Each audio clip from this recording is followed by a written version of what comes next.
ಈಗ ನಮ್ಮ ಸಾಮಾಜಿಕ ಹೊಣೆಗಾರಿಕೆ ಎಂಬ ನೆಲೆಯಲ್ಲಿ ಮಾದಕ ವ್ಯಸನದ ವಿರುದ್ಧ ಒಂದು ಹೋರಾಟವನ್ನು ಆರಂಭಿಸಿದ್ದೇವೆ. ಅದರ ಪ್ರಥಮ ಹಂತವಾಗಿ ನಾವು ಇಂದು ಒಂದು ಮಾದಕ ವ್ಯಸನ ಜಾಗೃತಿ ರ್ಯಾಲಿಯನ್ನು ಆಯೋಜಿಸಿದ್ದೇವೆ. ಅದಕ್ಕೆ SES college of nursing Ashok Nagar ಮತ್ತು ಮಂಗಳೂರು ದಕ್ಷಿಣ ಪೊಲೀಸ್ ಠಾಣೆಯವರ ಸಹಯೋಗದೊಂದಿಗೆ ಇದನ್ನು ಮಾಡ್ತಾ ಇದ್ದೇವೆ. ಈಗಿನ ಯುವಕರಲ್ಲಿ ಈ ರೀತಿಯ ಒಂದು ಚಟ ಬೆಳೆದು ಬಂದಿರುವುದು ನಾವು ಕಾಲೇಜ್ ವಿದ್ಯಾರ್ಥಿಗಳು, ಅದಂತೂ ಹೆಚ್ಚಾಗಿ ಕಾಲೇಜ್ ವಿದ್ಯಾರ್ಥಿಗಳು ನಾವು ಈ ಚಟವನ್ನು ಕಾಣ್ತಾ ಇದ್ದೇವೆ. ಯಾಕೆಂತ ಹೇಳಿದರೆ ಇದರ ಬಗ್ಗೆ ಅರಿವು ಬಹಳ ಕಡಿಮೆ ಇದೆ. ಮಕ್ಕಳು ಇದನ್ನು ಮೋಜಿಗಾಗಿ ಬಳಸ್ತಾ ಇದ್ದಾರೆ, ಆಮೇಲೆ ಅದು ಒಂದು ಚಟವಾಗಿ ಮಾರ್ಪಡ್ತದೆ. ಇದು ಕಾಲೇಜು ವಿದ್ಯಾರ್ಥಿಗಳಲ್ಲಿ ಕಾಲೇಜಿನ ಪರಿಸರದಲ್ಲಿ ನಾವು ಇದರ ಬಗ್ಗೆ ಬಹಳ ಜಾಗೃತಿಯನ್ನು ಮೂಡಿಸಬೇಕಾದಂಥ ಅಗತ್ಯ ಇದೆ. ನಮ್ಮ ಇಲಾಖೆಯ ಕಡೆಯಿಂದ ಒಳ್ಳೆಯ ಈ ಡ್ರಗ್ಸ್ ಅಡಿಕ್ಷನ್ನ ತಡೆಯೋದರಲ್ಲಿ ಒಳ್ಳೆಯ ಇದು ಕಾರ್ಯಕ್ರಮಗಳು ಆಗ್ತಾ ಇದೆ. ಹಾಗೆ ನಾವು ತಡೆಯೋದು ಮತ್ತು ಈ ನಮ್ಮ ದೇಶನ ಮಾದಕ ದ್ರವ್ಯ ವ್ಯಸನ ಮುಕ್ತ ದೇಶವಾಗಿ ಮಾಡಬೇಕು ಅಂದರೆ ಎಲ್ಲ ಇಲಾಖೆಗಳು ಕೈ ಜೋಡಿಸಬೇಕು. ಮುಖ್ಯವಾಗಿ ಆರೋಗ್ಯ ಇಲಾಖೆ ಹಾಗೂ ಶಿಕ್ಷಣ ಇಲಾಖೆ. ಆರೋಗ್ಯ ಇಲಾಖೆ ಮತ್ತು ಶಿಕ್ಷಣ ಇಲಾಖೆಗಳು ತಮ್ಮ ಶಾಲೆಗಳಲ್ಲಿ, ನನ್ನ ಅಭಿಪ್ರಾಯ ಇಷ್ಟೇ, ತಮ್ಮ ಶಾಲೆಗಳಲ್ಲಿ ರ್ಯಾಂಡಮ್ ಆಗಿ ಹೆಲ್ತ್ ಚೆಕಪ್ ಮಾಡಿದರೆ ಕಾಲೇಜ್ಗಳಲ್ಲಿ ಸ್ಟೂಡೆಂಟ್ಸಿಗೆ ಒಂದು ಭಯ ಇರ್ತದೆ ಮತ್ತು ಅವರು ಡ್ರಗ್ಸ್ ತಗೊಳ್ಳೋದನ್ನು ಅವಾಯ್ಡ್ ಮಾಡ್ತಾರೆ. ಹಾಗೆಯೇ ಮುಖ್ಯವಾಗಿ ಯುವಕರು, ಈಗ ಈ ದೇಶ ಹೆಚ್ಚಾಗಿ ಯುವಕರ ಮೇಲೆ ಅವಲಂಬಿಸಿದೆ. ಯುವಕರು ತಾವು ತಮ್ಮ ಒಂದು ಪ್ರತಿಜ್ಞೆ ಮಾಡಬೇಕು, ನಾವು ಡ್ರಗ್ಸಿಂದ ದೂರ ಇರಬೇಕು ಹಾಗೂ ನಮ್ಮ ಸಮಾಜವನ್ನು ಒಳ್ಳೆಯ ಇದರಲ್ಲಿ ನಡೆಸಬೇಕು ಅಂತೇಳಿ. ಈಗ ಹೆಚ್ಚಾಗಿ ನಮಗೆ ಪ್ರಕರಣ ದಾಖಲಾಗೋದು ಡ್ರಗ್ಸ್ ತಗೊಂಡಿರೋರಲ್ಲಿ 15ರಿಂದ 30 ವರ್ಷದ ಯುವಕರಲ್ಲಿ ಹೆಚ್ಚು ಮಾದಕ ವ್ಯಸನಿಗಳು ಸಿಗ್ತಾ ಇದ್ದಾರೆ.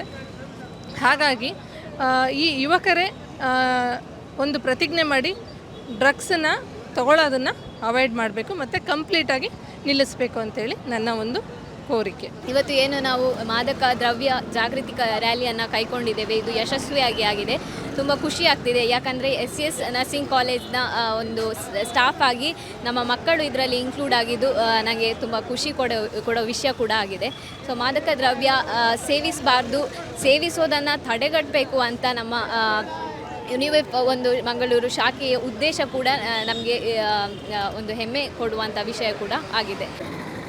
ಇಂದು ಸಮಾಜದ ಅತಿ ದೊಡ್ಡ ಪಿಡುಗಾಗಿ ಮಾರ್ಪಟ್ಟಿರುವಂತಹ ಮಾದಕ ದ್ರವ್ಯ ವ್ಯಸನವು ಸಮಾಜದ ಶಾಂತಿಯನ್ನು ಬಲಿಪಶು ಮಾಡಿದೆ. ಅದು ಇಡೀ ಸಂಪೂರ್ಣವಾಗಿ ಒಂದು ಕುಟುಂಬವನ್ನೇ ಹಾಳು ಮಾಡಿದೆ. ಇಂದು ದೇಶದಲ್ಲಿ ಮಾದಕ ದ್ರವ್ಯ ವ್ಯಸನಿಗಳ ಸಂಖ್ಯೆ ದಿನೇ ದಿನೇ ಹೆಚ್ಚುತ್ತಾ ಇದೆ.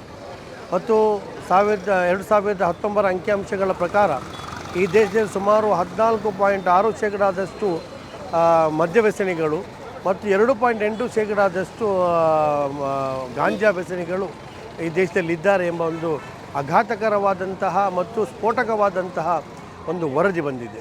ಮತ್ತು ಇದು ಕೇವಲ ಸಾಗಾಟ ಮತ್ತು ಸೇವನೆ ಮಾತ್ರ ಅಲ್ಲ, ಇದರ ಹಿಂದೆ ದೊಡ್ಡ ಒಂದು ಷಡ್ಯಂತ್ರ ಇದೆ ಮತ್ತು ದೊಡ್ಡ ಒಂದು ವ್ಯಾಪಾರ ಮನೋಭಾವ ಇದೆ.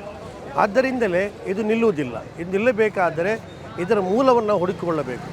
ಯಾವ ಮೂಲದಿಂದ ಇದು ಆರಂಭಗೊಂಡಿದೆಯೋ ಆ ಮೂಲಕ್ಕೆ ನಾವು ಒಂದು ವೇಳೆ ಮರಳಿ ಹೋದರೆ ಇದನ್ನು ನಾವು ತಹಬಂದಿಗೆ ತರಬಹುದು. ಕೇವಲ ಕಿಸೆಯಲ್ಲಿಟ್ಟು ಸಾಗುವಂಥ ಒಬ್ಬ ಅಮಾಯಕನನ್ನು ಅಥವಾ ದುರ್ಬಲ ವ್ಯಕ್ತಿಯನ್ನು ಬಂಧಿಸಿದರೆ ಈ ಸಮಸ್ಯೆಗಳು ಪರಿಹಾರಗೊಳ್ಳುವುದಿಲ್ಲ.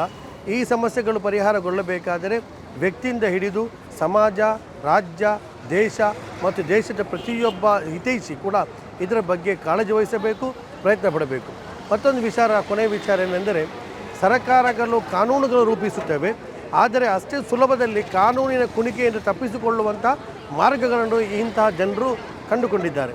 ಆದ್ದರಿಂದ ಕಾನೂನಿನ ಕುಣಿಕೆಯಿಂದ ತಪ್ಪಿಸಿಕೊಳ್ಳದಂತಹ ತೀಕ್ಷ್ಣವಾದಂತಹ ಕಠೋರವಾದಂಥ ಕಾನೂನುಗಳನ್ನು ರೂಪಿಸಬೇಕು ಮತ್ತು ಪ್ರಾಯೋಗಿಕವಾಗಿ ಅನುಷ್ಠಾನಗೊಳಿಸಬೇಕು.